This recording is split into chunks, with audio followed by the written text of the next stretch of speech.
अस्सलाम वालेकुम, good morning everybody. क्या हाल है आप? बारिश के इम्कानात नजर आ रहे हैं? नहीं ना, यही तो मैं अभी आपको दिखा रही थी। जाहिर किया था बिल्कुल 3 से 5 टाइप, 3 4 5 की बात हुई थी। हम कराची की बात कर रहे हैं, वैसे तो हर जगह वैसे बारिश हो ही रही है, but looking at my weather app it doesn't seem it at all. मतलब अगले के किसी पूरा हफ्ता नहीं। अच्छा, अब हम वेदर ऐप पे भरोसा करें या ना करें, हम महकमा मौसमियात से भी राब्ता करेंगे, लेकिन एट द सेम टाइम कल जो था खासा अब्र आलूद रहा है मौसम, उस तरह से धूप नहीं निकल रही है। आपको पता है क्लाउडी है, कभी थोड़े वक्फे के बाद कहीं मतलब 2-4 घंटों में एक आध बूंद भी पड़ जाती है, बस एवं गाड़ियां गंदी करने वाली। नॉट रियली कोई बहुत बारिश टाइप सीन हो, बिल्कुल भी नहीं है। इनफैक्ट शक ही होता है कि ये बूंद भी पड़ रही है या क्या है। कल भी जब हम यहाँ बैठे थे तो हमने आपको रिपोर्ट किया था कि कराची के मुख्तलिफ इलाकों में बूंदाबांदी हुई है और आज भी सुबह मुख्तलिफ इलाकों से रिपोर्ट मिली है कि बस कहीं कहीं फुहार पड़ रही है बेसिकली। हाँ, फुहार ही कहें इसको, बिल्कुल ही जैसे वो एक वो नहीं होता आजकल एक पंखा निकला हुआ है जिसमें से मिस्ट फैन जिसे कहते हैं। Oh god, I knew that but it wouldn't come to me. खैर एनीवे, तो मिस्ट फैन टाइप सिचुएशन है, otherwise nothing really happening. But it's good, it's better. अच्छा, तो कराची जी 24 घंटे के दौरान मौसम जो है वो बिल्कुल जिस तरह आपने बताया है कि ज़रा अबर आलूद ओवरकास्टिश जिसको हम कहते हैं, महकमा मौसमियात का कहना है कि सुबह और रात में कहीं कहीं बूंदाबांदी का इम्कान है, यानी अभी हो गई और it seems like it might happen. अब बूंदाबांदी की डिटेक्शन जो होती है ना, वो वेदर ऐप में नहीं आती, वो गाड़ी पे शायद वो हमारा ही concept, I don't know what else to call. लेकिन वो बिल्कुल गाड़ी जब गंदी हो जाती है तो आपको पता चलता है कि क्या हुआ था। या आपकी सवारी, कोई भी आपकी सवारी हो जिस पे चाहे आपकी बाइक की सीट पे भी वो नजर आ जाती है। 35 से 33 डिग्री तक दर्जा हरारत रहने का इम्कान है, नॉट टू हॉट। कम से कम दर्जा हरारत 29 डिग्री रिकॉर्ड किया जाएगा, ये भी बताया गया है। हवा में नमी का तनासुब बहुत ज्यादा है, 75%। वैसे इससे भी ज्यादा होता है कराची में यूजुअली, लेकिन अभी भी ये भी ज्यादा है। अच्छा चलें, ये तो हमने मौसम की आगे बढ़ेंगे और कुछ अहम मामलात, जैसे कि आपको बताएं कि पाकिस्तान से जंग में इबरतनाक शिकस्त ने मोदी की सियासी शोहरत को दागदार करना शुरू कर दिया था। हमेशा से और अब तक चल रही है वो सिलसिला जो है वो चल रहा है। ना सिर्फ भारतीय हुकूमत अंदर बाहर हर जगह से मार खा रही है, बल्कि फौज के लिए भी अपनी साख बचाना मुश्किल हो गया है। और भारत की पूरी तारीख में पहली बार है कि इंडियन फौज ऑपरेशन सिंदूर की नाकामी का सारा मलबा जो है वो बराह रास्त हुकूमत पर डालने में किसी किस्म की हिचकिचाहट का शिकार दिखाई नहीं देती। और भारतीय फौज के आला अफसरान खुलेआम तस्लीम कर रहे हैं कि पाकिस्तान ने भारतीय जंगी तैयारे जो हैं वो गिराए।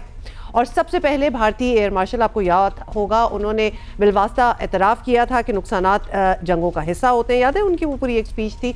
और अब 2 दिन पहले इंडोनेशिया में इंडियन डिफेंस अटैची कैप्टन शिव कुमार ने ना सिर्फ एतराफ़ किया कि पाकिस्तान ने भारतीय तैयारे गिराए हैं, बल्कि इस नुकसान का जिम्मेदार मोदी हुकूमत को करार दिया है, क्योंकि उनका दावा था कि हुकूमत ने इंडियन एयरफोर्स को पाकिस्तानी फौजी तनसीबात और दिफाई निज़ाम पर हमलों से मना किया था। हालांकि भारतीय वजीर आजम, आपको याद होगा, हम तो लम्हा आपको रिपोर्ट कर रहे थे, नरेंद्र मोदी ने खुद कहा था कि अब उन्होंने तमाम इख्तियार भारतीय फौज के हवाले कर दिया है, अब उन्होंने जो फैसला करना है वो करें। ये तो ऑन रिकॉर्ड है बात। तो कौन झूठ बोल रहे हो? एग्जैक्टली, ये बड़ा सवाल है कि अब कौन झूठ बोल रहा है और कौन सच, और समझना मुश्किल है। मगर ये भी हो सकता है कि दोनों झूठ बोल रहे हो और कोई भी सच ना बोल रहा हो, तो कुछ भी हो सकता है। ये सुने भारतीय फौजी अफसरान क्या सोचते हैं इस पे, ये सुने। These are very strong words. भारतीय फ़ौज जो है वो अपनी शिकस्त और नुकसानात का एतराफ़ कर रही है, मगर इसकी ज़िम्मेदारी कबूल करने को तैयार नहीं है। और शायद भारतीय फ़ौज में कहीं ना कहीं एहसास मौजूद है कि मोदी ने सिंदूर का सारा, ये ऑपरेशन सिंदूर का सारा ड्रामा जो है वो महज सियासी फ़ायदे के लिए रचाया है। और यही बात साबिक़ भारतीय वज़ीर ख़ारजा यशवंत सिन्हा खुलकर कह रहे हैं। दुनिया भर का मीडिया और ख़ुद भारतीय मीडिया भी अब तस्लीम कर रहा है कि पाकिस्तानी एयरफोर्स ने रफाल समेत भारत के तैयारे तबाह किए हैं। एक नहीं मान रहे तो भारतीय वज़ीर आज़म नरेंद्र मोदी और उनकी हुकूमत के लोग नहीं मान रहे। साफ नज़र आ रहा है कि भारतीय हुकूमत और फ़ौज इस मामले में एक सफ़े पर नहीं है। सिंदूर एडवेंचर से मोदी का सियासी फ़ायदा हासिल करना अपनी जगह, लेकिन एक राय ये भी है कि भारतीय फ़ौज का ये मौक़िफ़ अपनी शर्मिंदगी और नाअहली छुपाने की भी कोशिश हो सकती है। और अब मामला कुछ भी हो, मोदी हुकूमत और भारतीय फौज के दरमियान वाज़े इख्तलाफात भारतीय सियासत में गैर मामूली वाक़या है।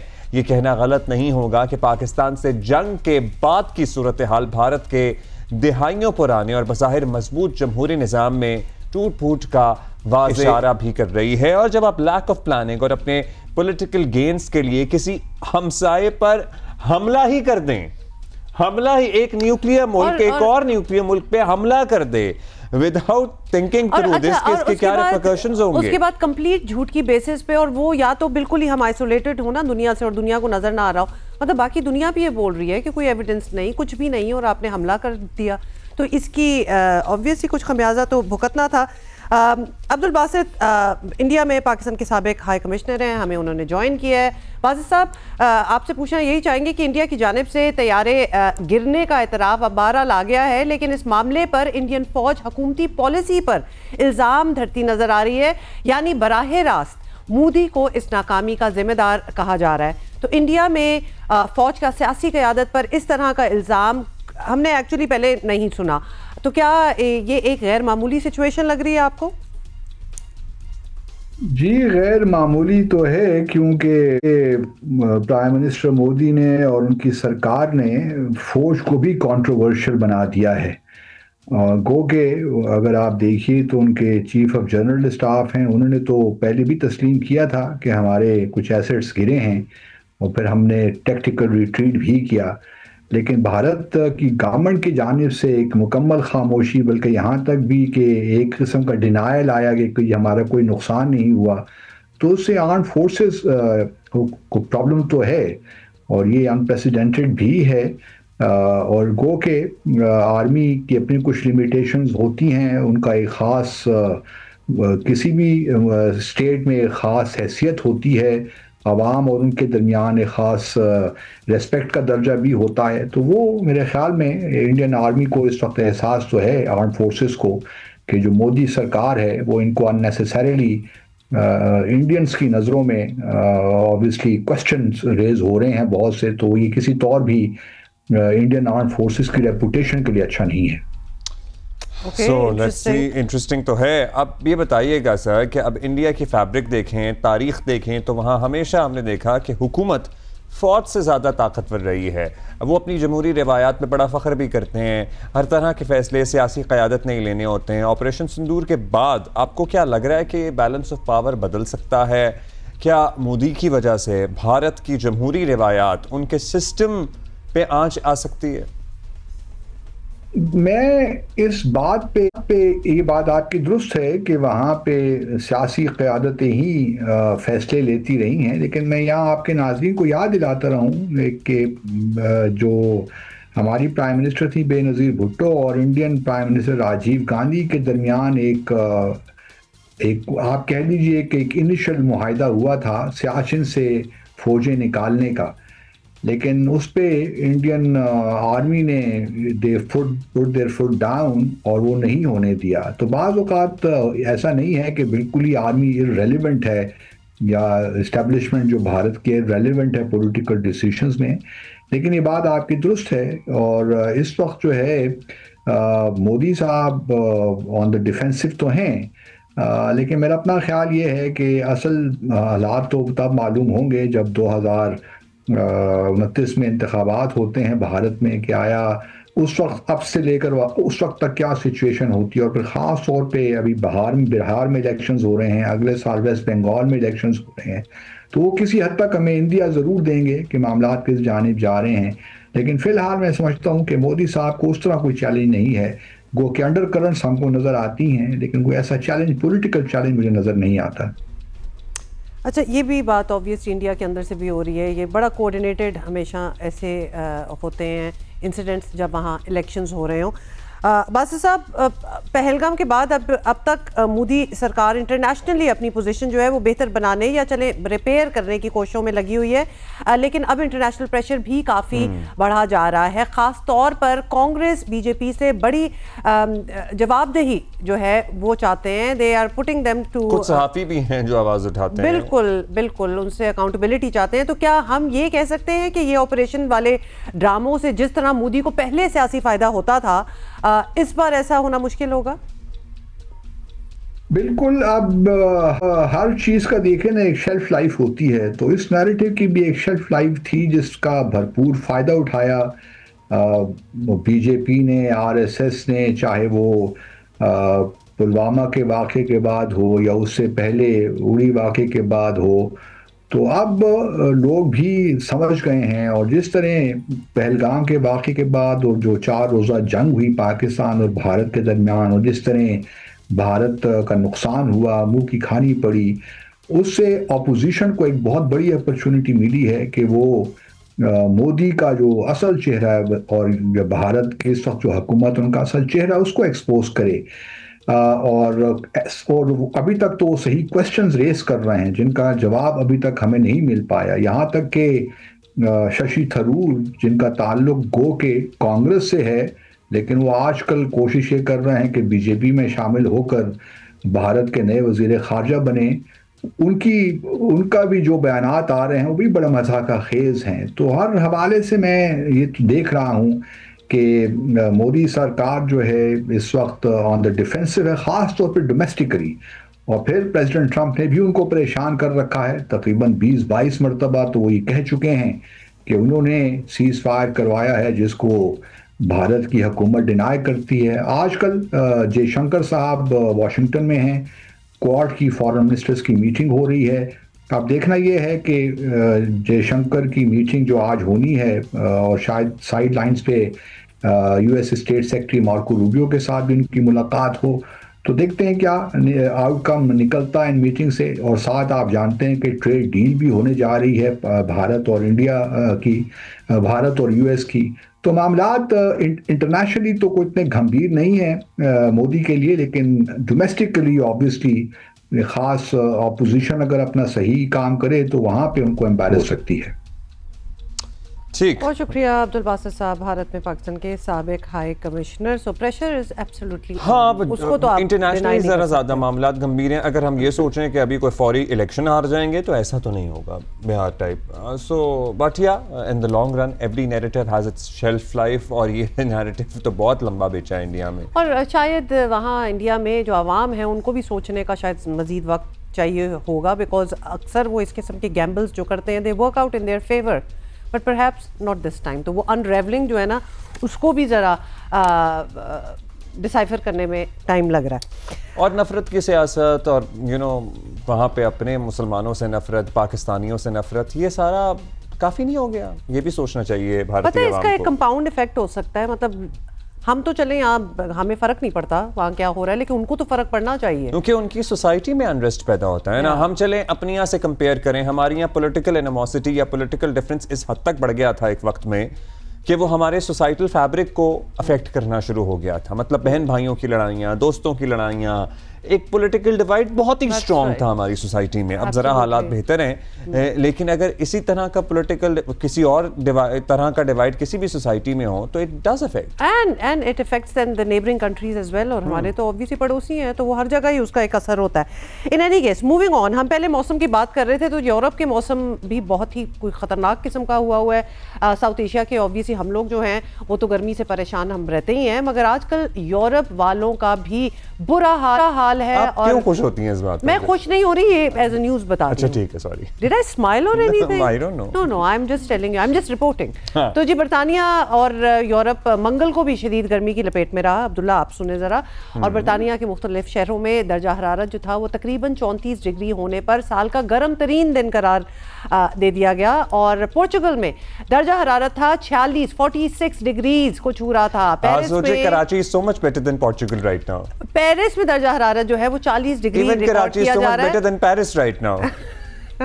आईफिल टावर को गर्मी की शिद्दत के बायस अगले 2 दिन के लिए बंद कर दिया गया। मतलब लोगों को ऊपर जाने की इजाजत नहीं थी क्योंकि इतना ज्यादा गर्म था। स्ट्रोक हो सकता था भाई। स्कूल ये मसले अब हमारे नहीं रहे, सिर्फ हमारे नहीं रहे। एक्सक्यूज मी, आप सारे नोट कर रहे हैं। ये मसले अब सिर्फ हमारे नहीं रहे। और ये आपको पता है कि पाकिस्तान की कंट्रीब्यूशन इन ग्लोबल वार्मिंग नहीं है, लेकिन इफेक्ट सबसे ज्यादा है। हाँ, ठीक है, अब ये पूरी बाकी जो मगरबी दुनिया है इनकी कंट्रीब्यूशन बहुत ज्यादा है ग्लोबल वार्मिंग में, बट अब उनको भी जरा, लेकिन अब उन पे भी इफेक्ट हो रहा है। तो हम तो पहले से इसका मतलब ये कि हम तो पहले से कह रहे हैं कि इसके तदारुक के लिए, इसको मिलकर रोकने के लिए दुनिया के इन मुल्कों को सबसे पहले आगे आना होगा, हमारी मदद भी करना होगी। ये जो इफेक्ट्स हमें नुकसान पहुंचा रहे हैं हम नहीं कंट्रोल कर पाते हैं इन चीज़ों को। तो स्कूल तो पहले ही बंद है, मतलब मेजर्स वहाँ हो रहे हैं जैसे हमें भी करना पड़ता है। स्कूल्स बंद हैं, इटली जो है वो इतनी वहाँ गर्मी है कि वो आउटसाइड वर्क जो है उस पर पाबंदी लगाने पर गौर कर रहे हैं। ब्रसल्स के कई इलाके जो हैं वो भी 40 डिग्री से ऊपर ही बात जा रही है वहाँ। सो वहाँ भी वही वार्निंग्स दे रहे हैं कि बच्चे जो हैं, बुजुर्ग जो हैं वो बाहर जाएं, बहुत गर्मी है and so on and so fourth. अच्छा जी, इसी पे ज़रा सूरत हाल मालूम कर लेते हैं ना। सईद नियाजी साहब हमें ज्वाइन कर रहे हैं, साथी हमारे लंदन से, और वो बताएंगे कि किस तरह डील कर रहे हैं लोग गर्मी से।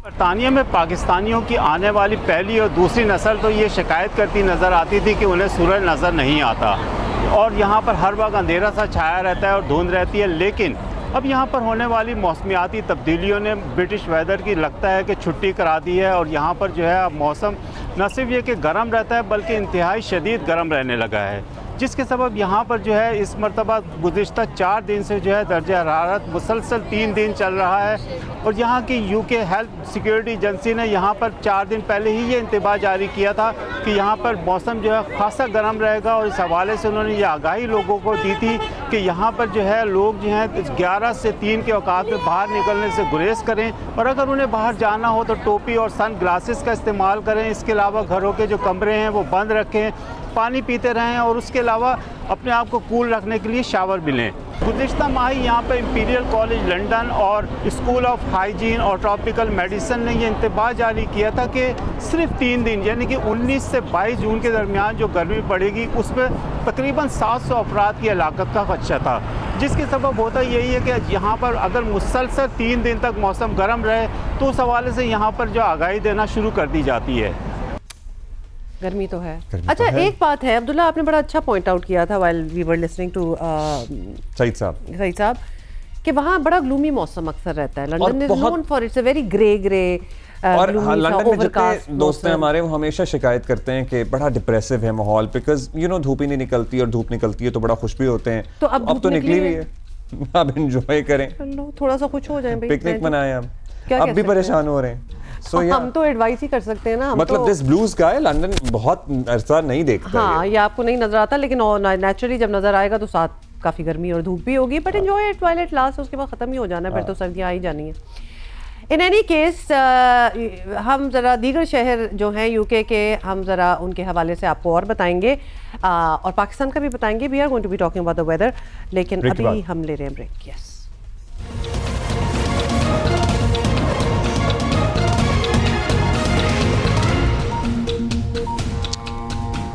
वेलकम बैक जी, गुड मॉर्निंग वंस अगेन। और एक ऐसे मौजू पर बात करेंगे, हाँ। जिसका शायद आप भी कभी शिकार हुए हों या आपको भी एहसास हुआ हो, लेकिन उससे पहले कुछ अशआर आपकी नजर। हाँ, वो मैं कहती थी वो जरूर कहें, क्योंकि उससे बड़ी समझ आ जाता है व्हाट वी आर टॉकिंग। अपने साये से चौंक जाता हूँ, उम्र गुजरी है इस कदर तन्हा। गुलजार साहब का ये शेर है। एक और शेर आपकी नजर, अब वो शेर कहाँ हम हुमा आपने घुमा दिया। हाँ, कौन तन्हाई का एहसास दिलाता है, मुझे ये भरा शहर भी तन्हा नजर आता है। ये इतना अच्छा नहीं लगा वैसे मुझे, वो पहले वाला ज्यादा अच्छा था। एक और था, एक और था गुलजार साहब का, मैंने निकाल के ढूंढ के रखो, लेकिन ये सुन लें। जिंदगी यूं हुई बसर तन्हा, काफिला साथ और सफर तन्हा। ठीक है, वैसे और भी पूरी फहरिस्त नहीं, बस करो ना, बात ही करें। हमारे गेस्ट भी हैं। Actually we are talking about loneliness, क्योंकि इस तरह ये जो सारी शेर सुना रहे थे आपको, इस तरह की कैफियत से हो सकता है कि हम सब गुजर रहे हों, लेकिन कभी कभार तो ठीक है, आपने अगर तन्हाई को अपने ऊपर मुसल्लत कर लिया तो आप अपनी जान को खुद अपनी जान के दुश्मन बन सकते हैं। तो ये बड़ी इंपॉर्टेंट बात है जो समझने वाली है।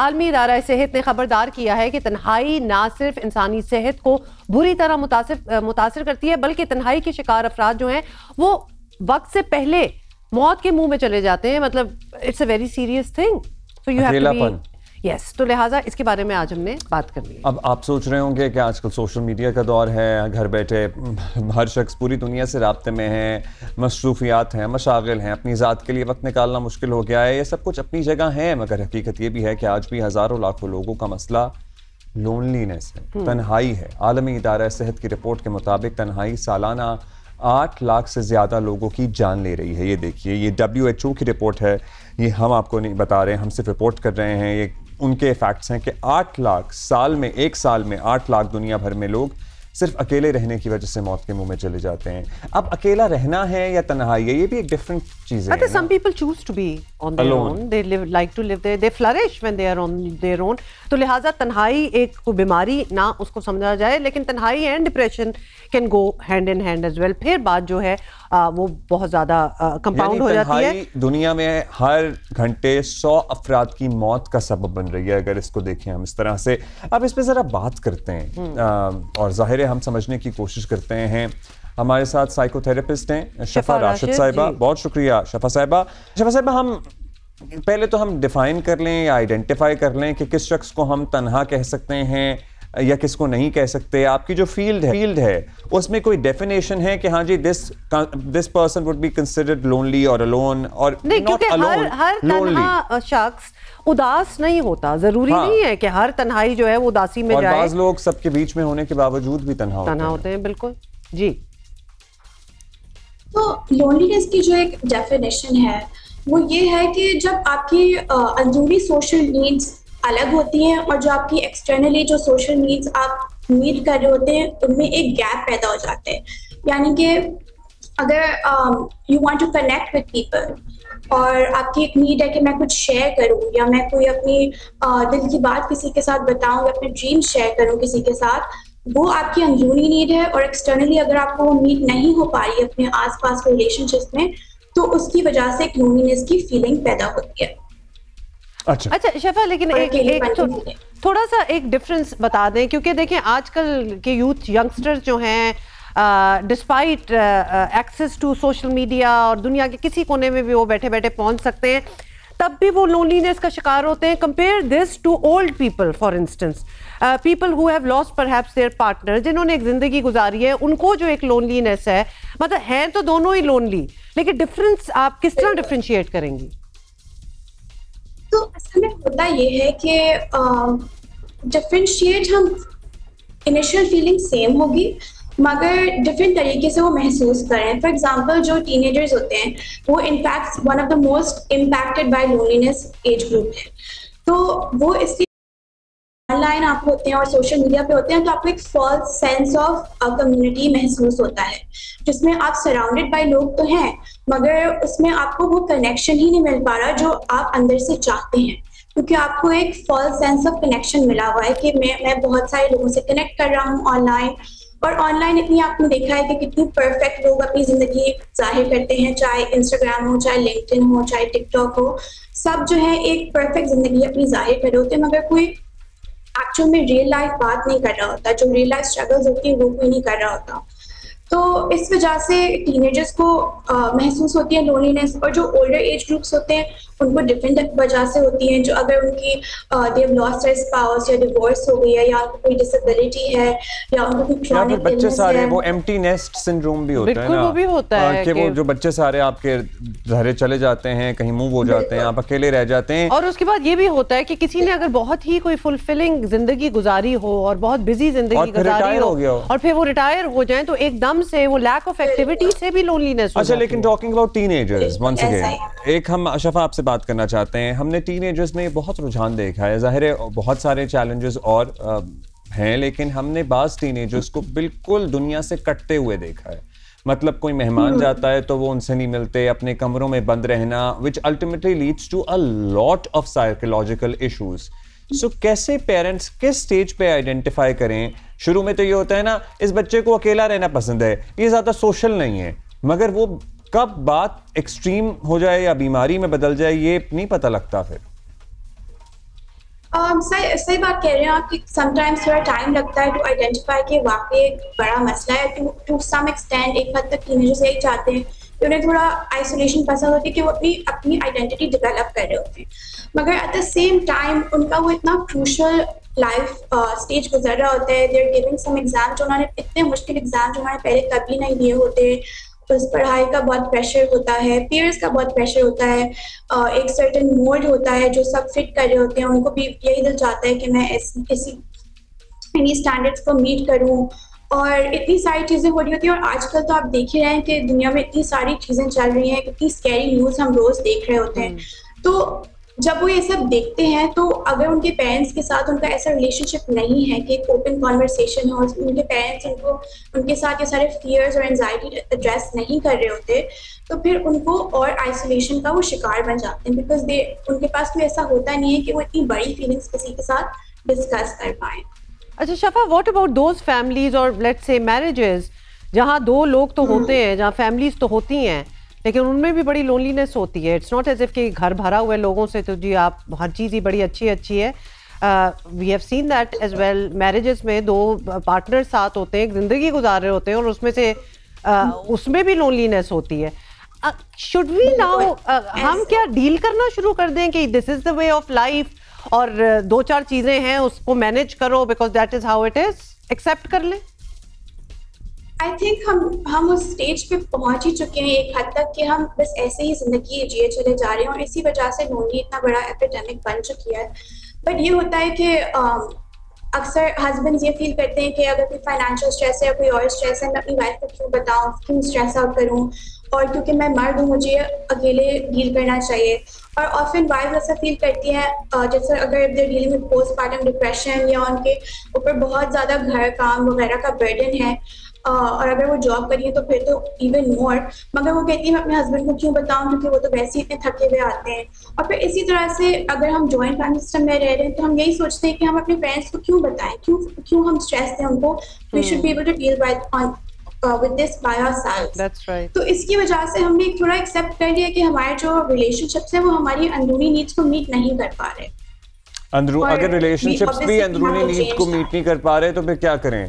हाउ इम्पोर्टेंट फ्रेंडशिप्स आर, ये बताइएगा। फिर दोस्त होना कितना जरूरी है? और फिर एक देखें, जैसे वैसे तो आपका अच्छा साल गुजर रहा हो, अगर हम स्कूल के बच्चों की बात करें, कॉलेज के बच्चों की बात करें, फिर वो समर ब्रेक आ जाती है एक बीच में, दोस्तों से नहीं मिल पाते। हाँ, दोस्तों से नहीं मिल पाते, बड़े लोग दोस्त बना नहीं पाते। हाँ, बड़ा मुश्किल हो जाता है। तो वो एक टाइम बाउंड कर लें आप। 2-3 महीनों की लोनलीनेस है और उसके बाद आप वापस आ जाएं, तो उसको भी तो एक डील तो करना ही है। फ्रेंडशिप्स हाँ बहुत हैं इम्पोर्टेंट, और उस दौरान अगर लोनलीनेस फील होती है तो अगर आपके जेन्युइन कनेक्शंस हैं आउटसाइड समर ब्रेक तो फिर आपको लोनलीनेस डेफिनेटली कम फील होती है। मगर अगर आपके कम फ्रेंड्स हैं ऑलरेडी स्कूल में तो फिर ऑब्वियसली आप समर ब्रेक में भी आपके ज़्यादा ओवर थिंकिंग होती है। आप यही सोचते हैं कि मेरे फ्रेंड्स नहीं हैं, फिर वापस स्कूल ईयर स्टार्ट होगा, फिर मेरे फ्रेंड्स नहीं होंगे, मैं ऐसा सपोर्ट नहीं फील करूँगा।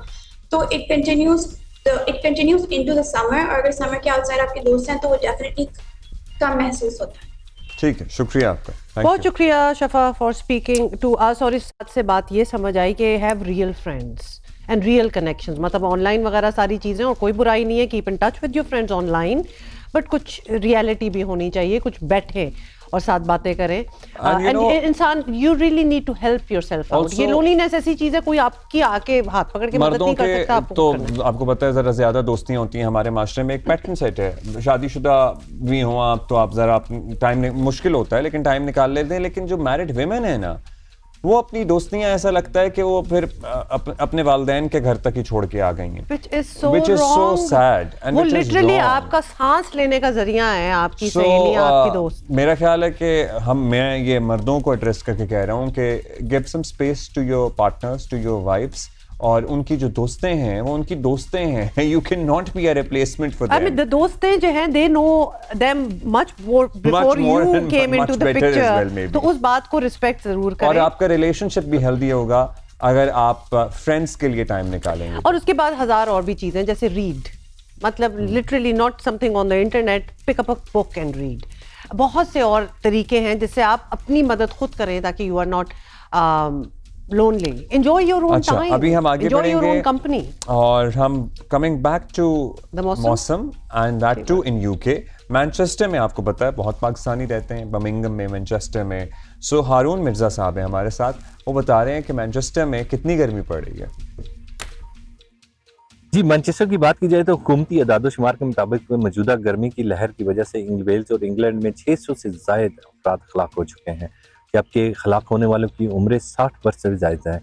एशियाई ममालिक बिलखुसूस पाकिस्तानी में मौसमियाती तब्दीली के बाइस यहाँ पर बरतानिया ज़ेर असर है। 2020 से 2025 जून तक 10,000 से ज़ायद अफराद हलाक हो चुके हैं और सबसे ज़्यादा गर्मी लंदन और वेस्ट मिडलैंड में पड़ी। महकमा मौसमियात में गर्मी की दूसरी बड़ी लहर की पेशगोई की गई है। बरतानिया के मुख्तलिफ शहरों की बात की जाए तो दर्जा हरारत 34 डिग्री तक रिकॉर्ड किया गया है। सालों में बेपना रश देखने में आ रहा है, जबकि हुकूमती ने शहरियों से अपील की है कि इतनी सख्त गर्मी में अपने घरों से बाहर मत निकलें। ये अमर काबिल जिक्र है कि बरतानिया में शदीद मौसमी तब्दीली के ज़ेर असर है और अगर गर्मी की शिद्दत बरकरार रही तो खलाक़तों में मज़ीद इजाफा हो सकता है।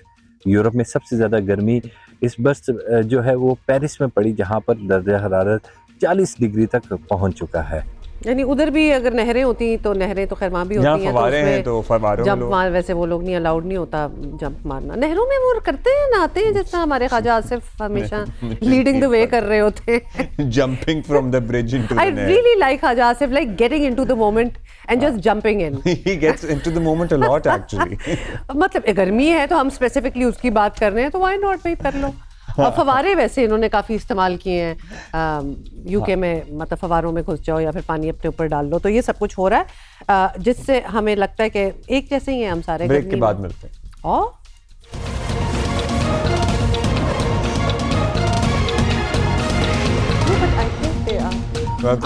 I think we just spotted some fake eggs. Abdullah ये फेक एग है।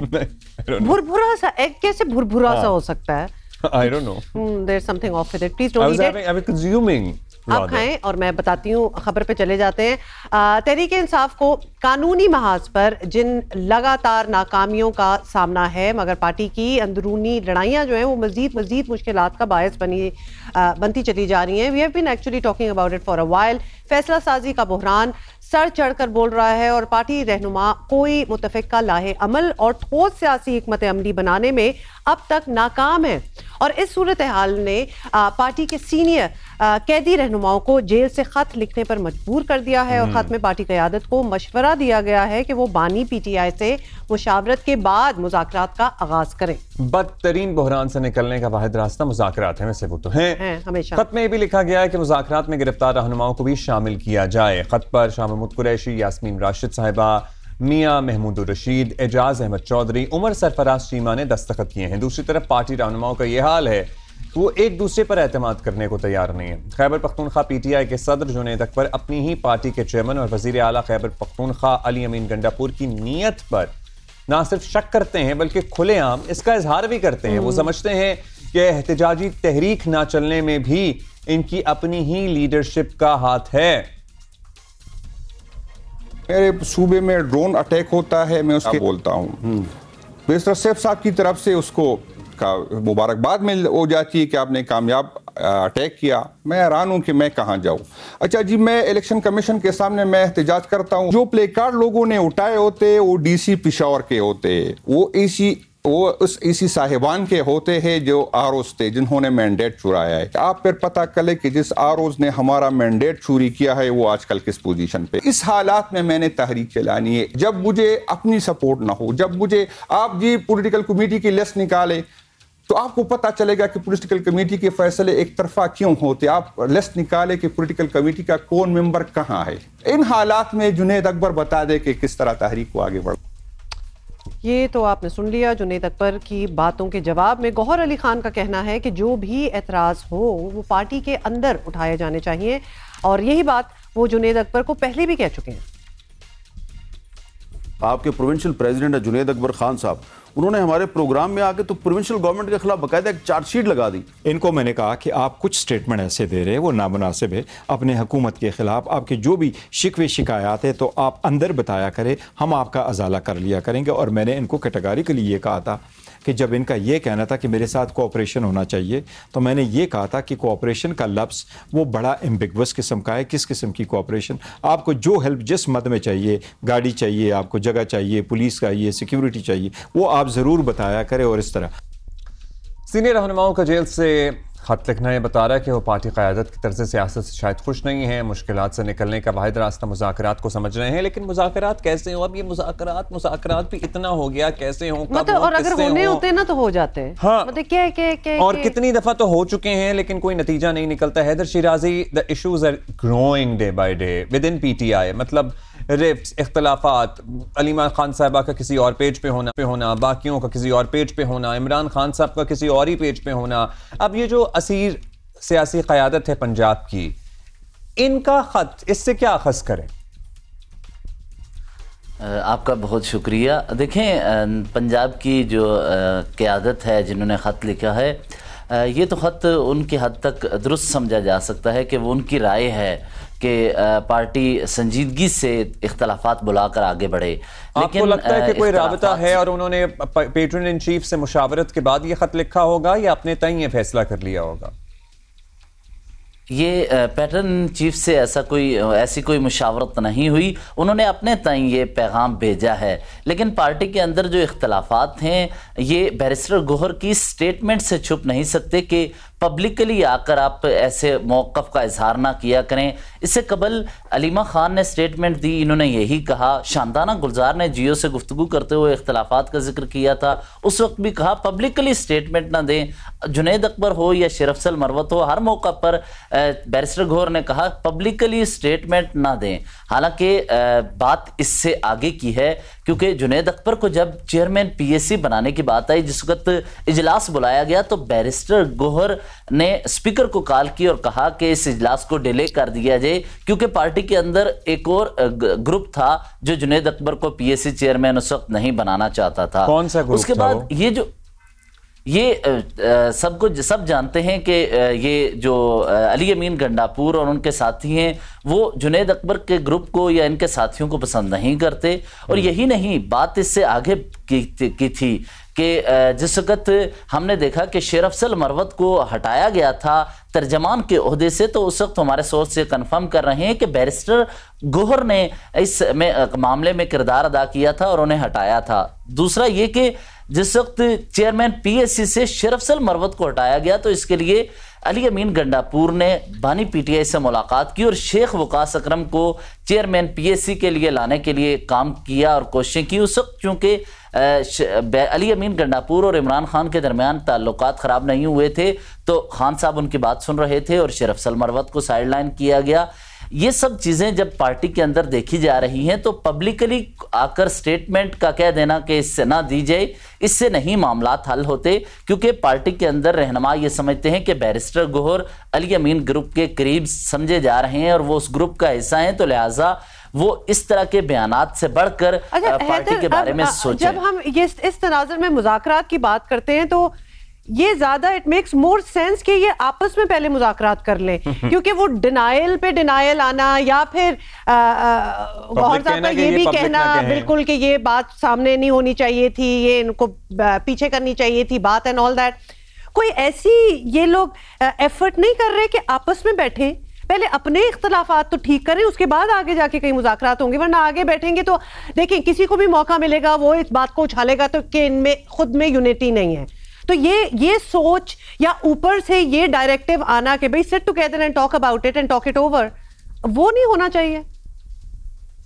देखिए, ये पीटीआई की जो बचा कच्चा माल है, जो इससे फ़ायदा उठाना चाहते हैं, पीटीआई की मौजूदा क़यादत भी ये समझती है कि एक तरह से ये लफ्ज़ पीटीआई के एक सीनियर रहनुमा जो कि आईनी ओहदे पर रहे हैं, उन्होंने ये कहा है कि पार्टी के चंद रहनुमा अब हमारी जमात को माले गनीमत समझकर उसमें से अपना हिस्सा समेट रहे हैं। जब पार्टी के अपने रहनुमा इस तरह की गुफ्तगू करेंगे और अपने बारे में कहेंगे तो फिर इत्तफाक पैदा होना मुश्किल है। और इस वक्त देखें, अली अमीन गंडापुर के हवाले से उन्होंने पार्टी रहनुमाओं को कहा कि अगर मेरी हुकूमत चली जाती है तो फिर इसके बाद पीटीआई की खैबर पख्तूनख्वा में हुकूमत नहीं रहेगी।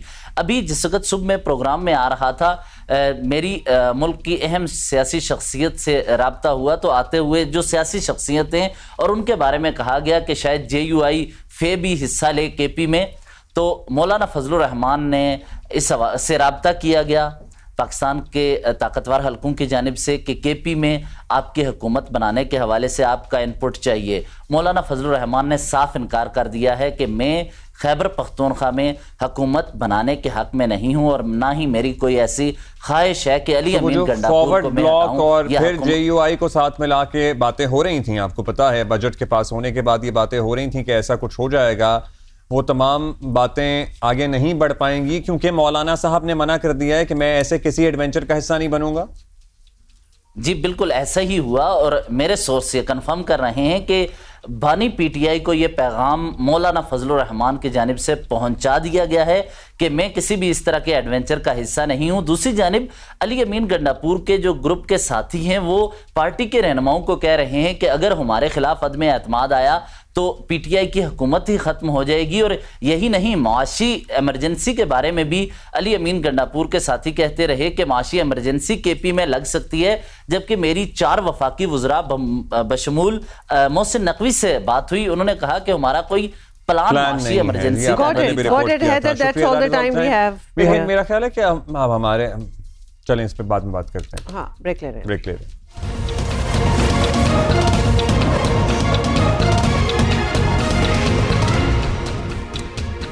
पता है क्या, जब भी ये विजुअल, ये तस्वीर, ये वाकया सामने आता है ना तो समझ नहीं आता कि क्या रिएक्ट करे। अजीब सी कैफियत हो जाती है अंदर भी इंसान के दिल की। सानेहा सवात होने से रोका जा सकता था।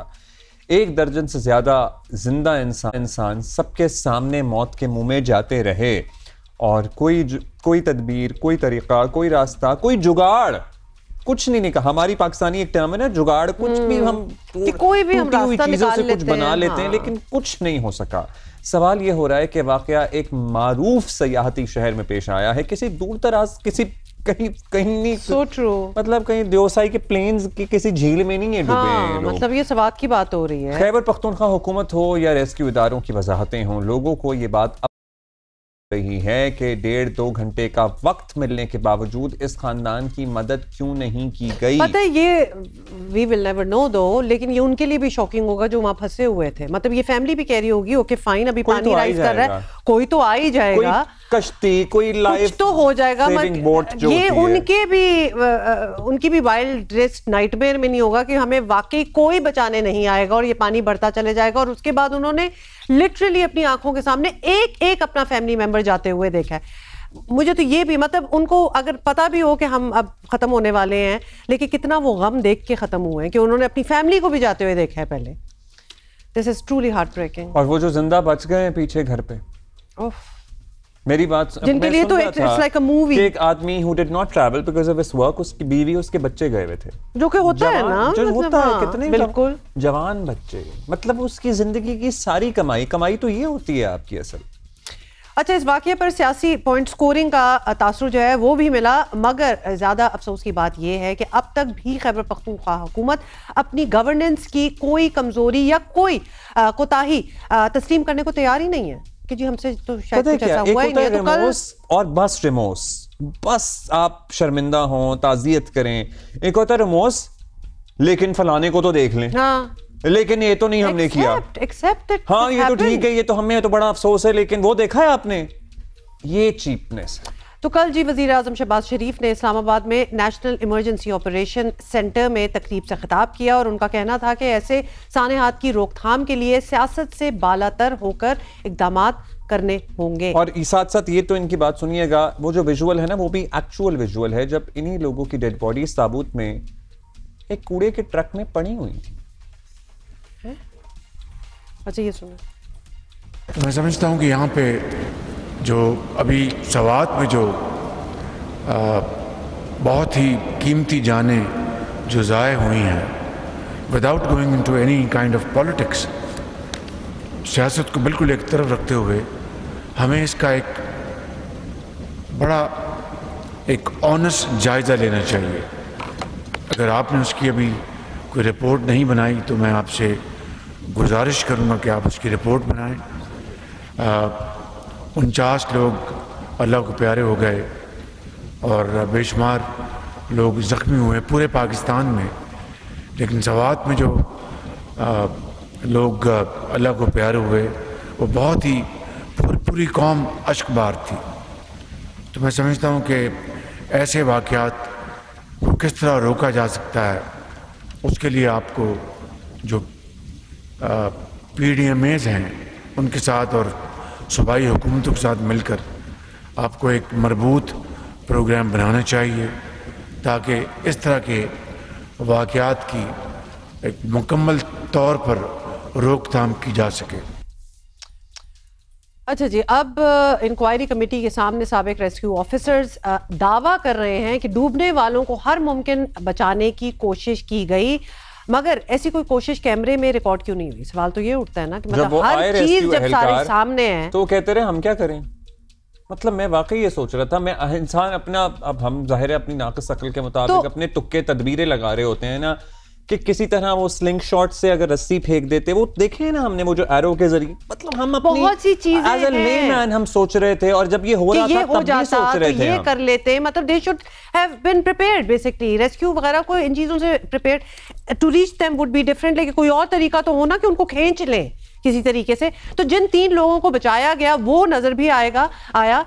लगता यह है कि खैबर पख्तूनख्वा हुकूमत ने कुछ ना कुछ वाक़े से जरूर सीखा है, और दरियाए सवात के किनारे तजावुज़ात के खिलाफ ऑपरेशन बिल्कुल चल रहा है, मतलब of course that is happening. और अब तक ऑपरेशन के दौरान कितने 65 गैर कानूनी तामीरात गिराई गई हैं, दर्जनों दुकानें, होटल पार्क शामिल हैं इनमें, 15 कनाल अराज़ी मैं तो ये सोचूं 65 बने क्यों हुए थे वहां। तजावुज़ात कायम करने पर 25 अफराद के खिलाफ मुकदमा दर्ज हुआ है। हंगामी सूरत हाल से निपटने के लिए अब ड्रोन भी हासिल कर लिया है, जिसका हम जिक्र कर रहे थे कि ड्रोन होने चाहिए।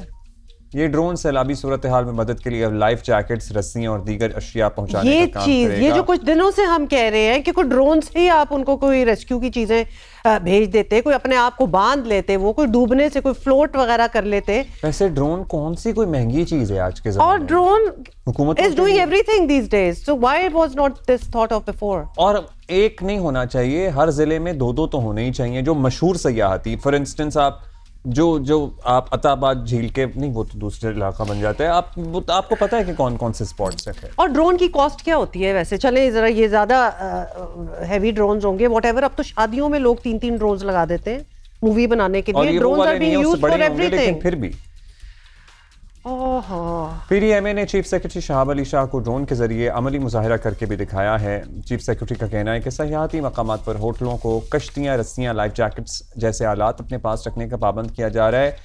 Yes, this should have been done so much earlier. मतलब सयाहती मकामात जो दरिया किनारे आबाद हैं, जो दरिया जैसे वादी कागान के किनारे, आपको पता है वो जो हनीमून होटल, वो सारे सैलाब में टूट भी गए थे, आई एम श्योर दोबारा बन गए होंगे। वहां पे सारे होटल दरिया किनारे आबाद हैं, दरिया बह रहा होता है, होटल आबाद हैं, और हमारे बचपन से इस तरह दरिया किनारे हमेशा से था। मतलब आई एम जस्ट सेइंग कि ये इतना लेट क्यों सारी चीजें याद आ रही हैं। हम सुबह की बात कर रहे हैं ना, इफ यू आर अनअवेयर, हालांकि कौन होगा, ये इनकी पूरी इकोनॉमी जो है, a large chunk of the economy runs on tourism. एकदम जो तो क्यों आपने क्या जाने को, तो आपको पता है ये नजारे आपको बुलाते तो हैं, ये दरिया की आवाज, ये खुशबू, ये मट्टी, ये हरियाली, ये लेकिन not before these things need to be fixed. मतलब ये हर बार एक हमने कुछ सीखा इससे, why does an accident happen, और फिर बिलाल फैजी हमारे साथ हैं, तर्जुमान हैं रेस्क्यू 1122 खैबर पख्तूनख्वा के। बिलाल साहब, इससे पहले सबसे पहले तो आपके इदारे का मौक़िफ़ आना चाहिए कि क्या इदारे की क़यादत, तमाम अफसरान बिल्कुल मुतमईन हैं कि सानहा सवात को रोकने के लिए जो भी हम कर सकते थे हमने किया, सब कुछ किया, और हमारी कोई कोताही नहीं है, हमारी कोई नेग्लिजेंस नहीं है, हम कुछ कर ही नहीं सकते थे ऐसे में? सबसे पहले तो मैं आपका शुक्रिया अदा करूंगा। दूसरा, न सिर्फ हम लोग बल्कि जितनी भी खैबर पख्तूनख्वा की अवाम है, वो सब जो है वो साने पे अश्बार है, और हम सब ये समझते हैं कि ऐसा नहीं होना चाहिए था, और ये जो हुआ है ये दिलखराश वाक़या है। अल्लाह ताला मुर्मिनीन को जन्नत फिरदौस में जगह अता फरमाए। दूसरा, जहाँ तक बात की जाए, देखिए हम लोग ये पहली मर्तबा नहीं है, इससे कभी भी हम लोग हजारों के करीब जो है वो रिस्क ले चुके हैं, ऐसे ऑपरेशन जो है वो हम लोग कर चुके हैं, और हमेशा सक्सेसफुल रहे हैं। बहुत कम ऐसे वाक़यात हुए हैं जहाँ पे इस किस्म के जो है वो डेथ्स सामने आई हैं। अगर आप इस दिन के हवाले से बात करें तो ओवरऑल देखा जाए, स्वात में इसी दिन सुबह 7 से जो है ये बारिशों का सिलसिला शुरू हुआ था, और हम लोगों ने 120 से ज़ायद लोगों को जो है वो बचाया भी है। अनफॉर्चुनेटली इस सानहे में, इस वाक़े में जो है वो टाइम लैप्स जो था वो बहुत ज़्यादा था। दूसरा, कम्युनिकेशन एरर जो था वो भी बीच में था, तो जिसकी वजह से ये वाक़या पेश आया। और जैसा आपने कहा, तो उस बिल्कुल हम सब जो है वो खफा हैं इस बात पे कि ये सानिया जो है वो खैबर पख्तूनख्वा में रोनुमा बस फिर ये बता दें कि सवात में जो कुछ हुआ उसका जिम्मेदार किसे माना जाए, क्योंकि जो हालात बन गए थे, क्या हम ये मान लें कि इसमें ये सानिया रोकना किसी के लिए भी मुमकिन ना होता? रेस्क्यू 1122 को जब पहली कॉल मौसूल हुई है तो उस कॉल के मुताबिक जो है कहा गया कि रिलैक्स होटल में कुछ लोग ट्रैप हो गए हैं, तो उनके निकालने के लिए आप लोग पहुंचे। तो सबसे पहले हमारी एम्बुलेंस सर्विस जो है वहां पे पहुंची। जब उन्होंने वो जगह देखी तो वहां पे सिनेरियो जो था वो कम्प्लीटली चेंज था। वो होटल में नहीं बल्कि वो सैलाब में जो है वो फंसे हुए थे। दूसरा, अगर आप देखें तो उस वक्त बारिश जो है वो मुसलसल हो रही थी, तो फिर उन्होंने हमारी डिजास्टर और जो रेस्क्यू वाटर वैन है, यानी जो गोताखोर सर्विस है, उनको जो है वो तलब किया गया। इस अनफॉर्चुनेट सैलाबी रेले में हमारे पास जो बोट्स हैं वो दो किस्म की हैं, रबड़ बोट्स है और फाइबर बोट है, जो कि इस पानी में काम नहीं करती। तो हम लोगों ने वहाँ पे जो लोकल मेड है जिसे जाला बोलते हैं, उस पे जो है वो हमारी जो गोताखोर टीम थी उसने तकरीबन आधा किलोमीटर पीछे से जो है वो वहाँ से कश्ती जो है वो उतारी और वहां से उसने ट्राई की। तो पहले 3 अफराद उसको जो है वो हमारे रेस्क्यू 1122 के एहलकार असमतुल्लाह ने निकाला। दूसरा अटेम्प्ट भी रेस्क्यू 1122 के एहलकार ने किया, जिसमें वो उन लोगों के बिल्कुल करीब पहुंच चुका होता है, लेकिन अनफॉर्चुनेटली जो है वो तेज बहाव की वजह से वो दूसरी अटेम्प्ट जो है वो उसकी फेल हो जाती है। ज्वाइंट जो है वो कमेटी बनाई है, अगर तो इसमें किसी भी किस्म का फेलियर रेस्क्यू 1122 की जानिब से हुआ तो उनको भी सजा दी जाएगी। इसी तरह अगर आप देखें तो वहाँ पे 6 जो है वो आला इंतजामी अफसरान को मुअत्तल किया गया है। ये सिर्फ इसी वजह से है कि जितनी भी इंक्वायरी हो वो इंक्वायरी साफ और शफाफ हो। मतलब हुआ तो किया आपने काम, लेकिन टू लिटिल टू लेट कहते हैं ना कि तो बर वक्त भी नहीं हुआ। बहुत नुकसान हुआ और मतलब इस नुकसान का इजाला तो कौन ही कर सकता है, ये तो इन फैमिली से पूछें। अब ज़रूरी सर्टनली हम सबको यही बनाना है ना कि आइंदा ऐसा ना हो। तो आपके ख्याल में रेस्क्यू 1122 के पास वो कौन से आलात हों? आपने कहा हमारी फाइबर की बोट नहीं चल सकती, हमारी रबड़ की बोट नहीं चल सकती, लोकल बनी हुई वो एक तख्तानुमा कश्ती से आपने काम किया, मतलब कुछ तो चल सकता होगा ना। दुनिया में सैलाब ज़ाहिर आते हैं, चाइना में भी हमने देखा था यूजुअली ड्रोन्स ही इस्तेमाल होते हैं। क्या है आपके पास जो होना चाहिए, जो नहीं है आपके पास जो होना चाहिए, या फिर इवन तरबियत उस टाइप की वो भी है ना, क्योंकि ये कॉमन साइट है, ये सैलाब आते हैं, ये आते रहेंगे। देखें, जैसा कि मैंने आपको कहा है कि हमारे 2022 फ्लड आप लें तो हम लोगों ने लाखों लोगों को निकाला, और उस वक्त जो है वो हमारे पास रिसोर्सेज इतने नहीं थे, लेकिन हम लोगों ने फिर भी वो काम किया। उसकी बुनियादी वजह ये थी कि अगर हम खैबर पख्तूनख्वा को देखा जाए तो खैबर पख्तूनख्वा मुख्तलिफ टेरेन जो है वो इसमें है। यहाँ पे आप इमरजेंसीज का फैक्टर चेक करें तो हमारे पास सैलाब भी है, हमारे पास जलजले भी हैं, हमारे पास दीगर जो है वो मुख्तलिफ किस्म की ऐसी चीजें जिसमें ये सारे वाक़यात जो है वो रोनुमा होते हैं। तो एहलकार जो है वो भी ट्रेन है। इसके अलावा जब ये वाक़या पेश आया तो उसके बाद वज़ीर आला खैबर पख्तूनख्वा, क्योंकि हमें हेली जो है वो अपना ऑलरेडी वक्त कर चुके हैं जो कि मेडिकल इमरजेंसीज के लिए इस्तेमाल होना था, उसका जो है अभी मॉडिफिकेशन प्रोसेस में था। होपफुली वो नेक्स्ट मंथ में के अंदर बल्कि अब तो वो मंथ भी शुरू हो गया है, होपफुली कि इस मंथ जो है वो भी हमें मिल जाएगा। इसके अलावा ड्रोन्स जो है वो अभी खरीदे जा रहे हैं, 2 से 3 जो है उनके डेमो भी हम लोग ले चुके हैं।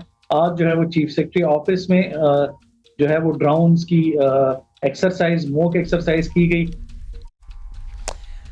Thank you for being with us Bilal Faizi, तर्जुमान rescue 1122 Khyber Pakhtunkhwa. A lot needs to be done, a lot should have been done, लेकिन वादा इनका यही है कि ड्रोन्स भी लिए करें आप, इसको शेयर करें सबके सामने ताकि लोगों का भी कॉन्फिडेंस आए। A lot of people are still planning कि भाई हम जाएं, ट्रैवल करें अपनी फैमिली के साथ, लेकिन इस वाक़े के बाद भी लोग बहुत डर गए हैं। सो उनका जाहिर है इस इलाके की मईशत टूरिज्म से जुड़ी हुई है, उनका कॉन्फिडेंस आप बहाल करें। आप लोगों को कहें, टूरिस्टों को समझाएं कि जी आप आइए, हमारे मेहमान बने, और खुद भी अपने आप को अप टू डेट करें थोड़ा सा कि मतलब क्या और तरीके कार हैं दुनिया में, हर जगह ही वैसे तो बहुत जगह फ्लड्स आए हुए हैं, तो what the world is doing to rescue जो लोग ट्रैप हो जाते हैं।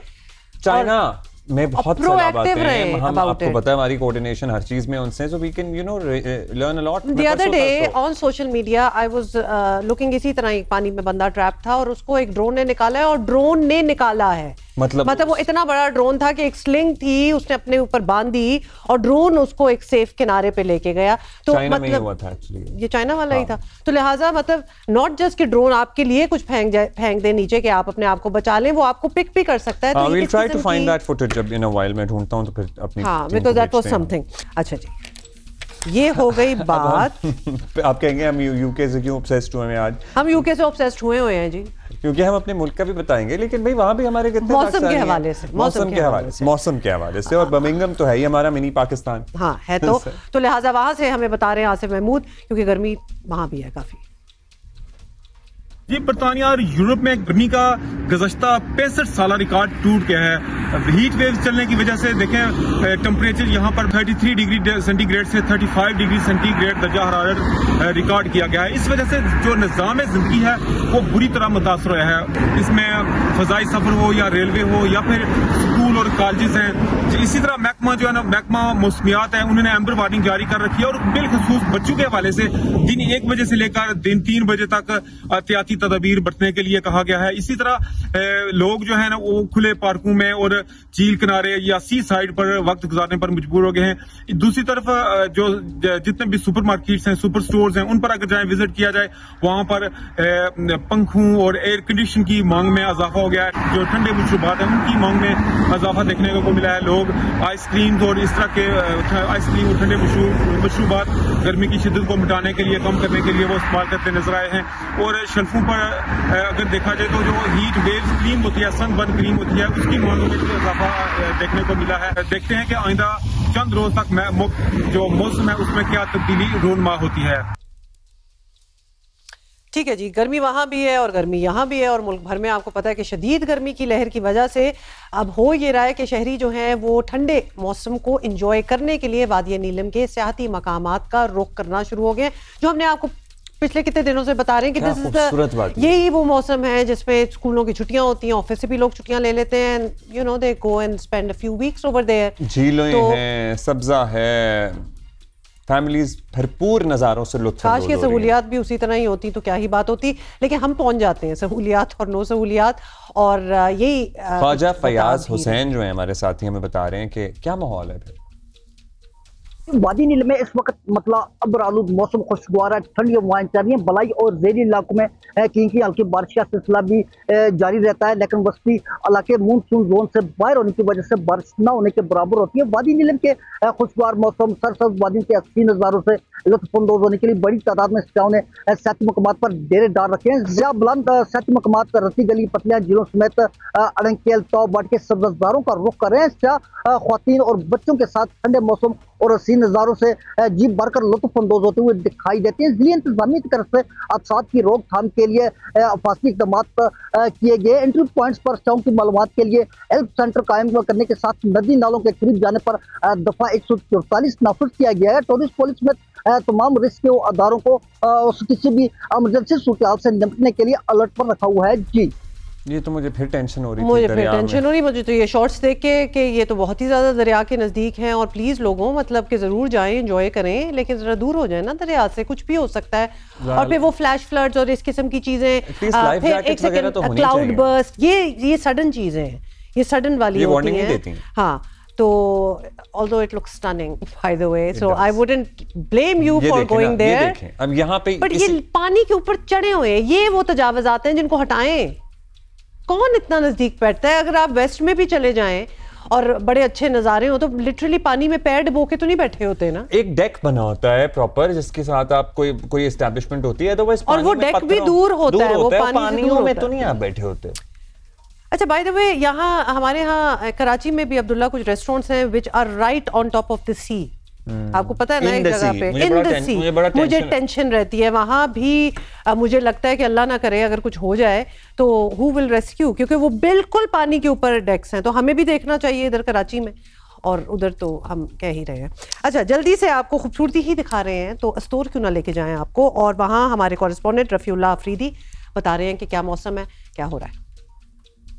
ज़िला अस्तोर में इस वक्त कराची से लेके खैबर तक सियाह जो है वो बढ़ चुके हैं और इस वक्त सियाहों का बहुत ज़्यादा रश यहाँ पे नज़र आ रहा है। यहाँ पे सियाह आके यहाँ की खूबसूरती और ख़ास कर यहाँ का जो खूबसूरत मौसम है उससे खूब लुत्फ़ उठा रहे हैं। मुल्की सियाहों के साथ साथ गैर मुल्की सियाह भी यहाँ आ चुके हैं। यहाँ आके सियाह यहाँ की खूबसूरती से एक तरफ खूब लुत्फ़ उठा रहे हैं तो दूसरी तरफ सियाहों ने अक्सर जो है शिकवा किया है वफाकी हुकूमत और सूबाई हुकूमत से कि यहाँ की जो राब्ता सड़कें हैं ख़ासकर अस्तोर वैली रोड और रामा मेडो जाने वाली सड़क के साथ साथ जो हेडक्वार्टर की जो सड़कें हैं उनको बेहतर बनाने की ज़रूरत है। What a beautiful place। और वो जो झील नहीं वो क्या है आबशार बहुत अच्छी। Very nice। Okay, so that's another option where you could go to। Can people go to Astor भी कोई टूरिस्टी जगह है कि नहीं है? मैं नहीं गया कभी। क्या कहते हैं आप? मैं किसी से मिला हूँ जो Astor गया है, जाते ही होंगे I'm sure लोग। प्लीज बताएं हमें, लिख के बताएं because we don't know। Break के बाद हाजिर होते हैं। Yes।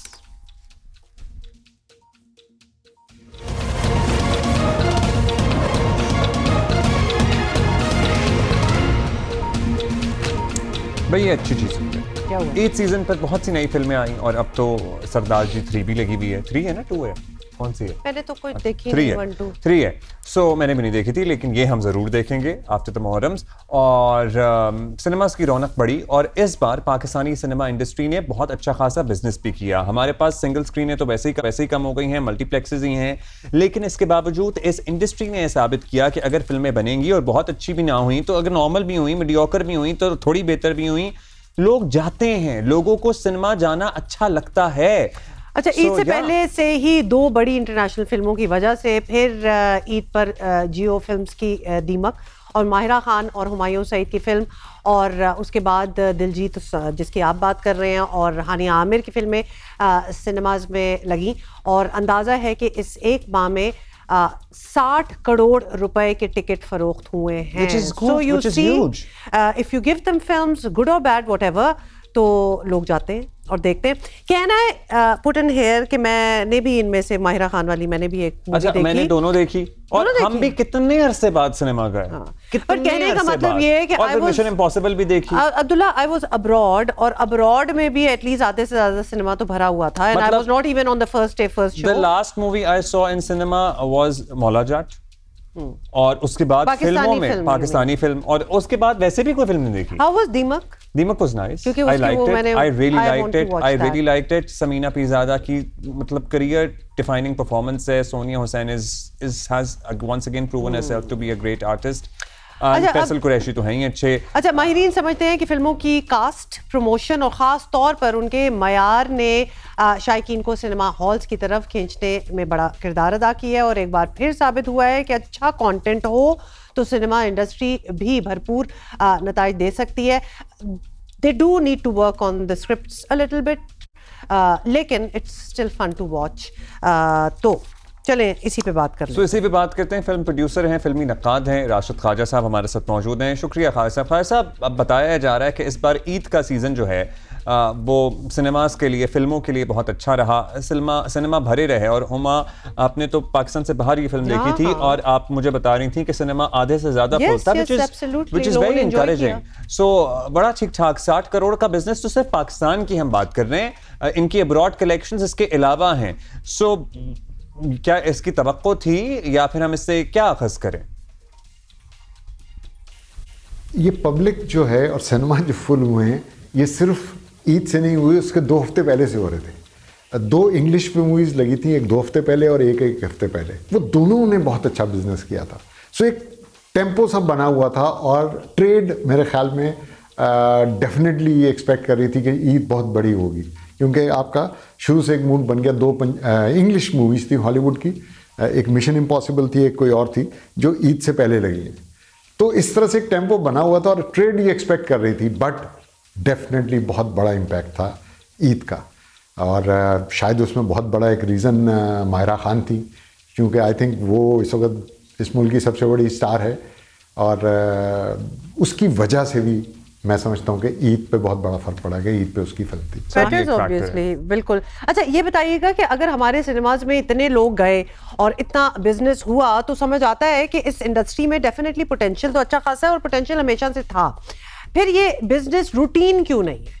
मतलब कोई ईद आ गई, उसके इर्द गिर्द 2 अंग्रेजी मूवीज भी लगी हुई है, 3 ये भी लगी हुई है, 2 दफा फिल्में रिलीज हाँ, तो क्या फिल्मों की क्वालिटी अच्छी नहीं होती? जो अक्सर सिनेमाज जो हैं वो वीरान रहते हैं, क्या चीज लैकिंग होती है इन अदर टाइम्स कि लोग नहीं जाते?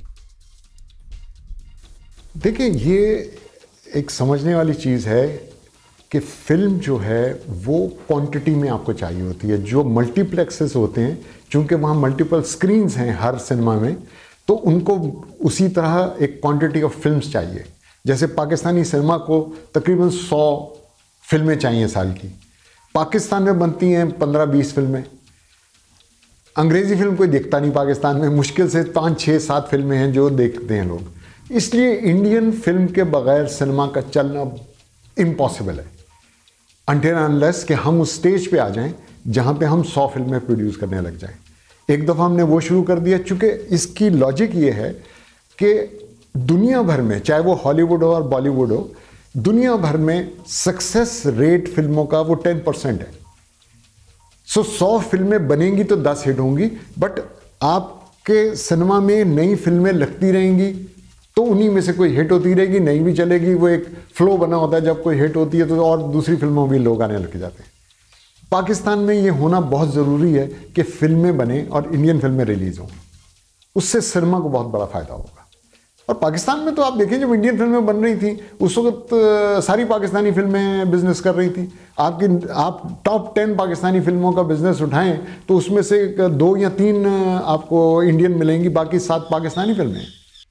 बड़ा इंटरेस्टिंग आपका पर्सपेक्टिव है कि सारी फिल्में लगें, इंडियन भी लगें और इंडियन भी लग रही हैं, हमारी भी लग रही हैं। मतलब लोगों का एक रुझान होगा, they'll have a variety, a choice to pick from कि वो क्या देखना चाहते हैं। को फरोग मिले, पाकिस्तानी फिल्में बेहतर हों, इसके लिए हुकूमत कहती तो है कि वो बहुत कोशिश कर रहे हैं। अब हुकूमतें फिल्में भी बना रही हैं, होपफुली और अच्छी हों, उसका हम इंतजार करेंगे। सारी सूबाई हुकूमतें नहीं, 2 तो कर ही रही हैं, बड़ी मराद भी दे रहे हैं। तो क्या वाकई हुक्काम की इस कोशिश से कोई फ़र्क पड़ेगा? देखिए जी, अभी एक पंजाब गवर्नमेंट ने भी और सिंध गवर्नमेंट ने भी एक अपॉर्चुनिटी क्रिएट की है लोगों के लिए, प्रोड्यूसर्स के लिए, कि उन्होंने फंड्स दिए हैं फिल्में बनाने के लिए। अभी दिए तो नहीं हैं, बट उन्होंने अभी एप्लीकेशंस मांगी थी और लोगों ने दी हैं। तो अब जब पंजाब को तकरीबन 208 लोगों ने अप्लाई किया है। अब उसमें वो कितनी फिल्मों को देते हैं, ये अब अगले कुछ दिनों में मेरे ख्याल में ये सामने आएगा कि वो कितने लोगों को दे रहे हैं। बट जो इन्फॉर्मेशन अभी तक हम तक पहुंची है वो ये है कि पंजाब गवर्नमेंट 200 करोड़ उनके पास हैं जो उन्होंने फिल्म इंडस्ट्री के लिए, इसके फ़रोग के लिए, फिल्में बनवाने के लिए वो दे रहे हैं। देखिए क्वालिटी से ज़्यादा क्वालिटी तो है। मतलब जिस मुल्क में मौला जट, लेजेंड ऑफ मौला जट बन सकती है, उससे ज़्यादा बड़ी क्वालिटी आपको क्या चाहिए कि it is we have made the best Punjabi film ever produced anywhere in the world. तो ये पोटेंशियल आपको दिखा रहे हैं कि किस लेवल की हम फिल्म बना सकते हैं। एंड आई एम श्योर कि हम उर्दू फिल्में भी ऐसी बना सकते हैं अगर बनती रहें। प्रॉब्लम ये हो रही है कि फिल्में बन नहीं रही।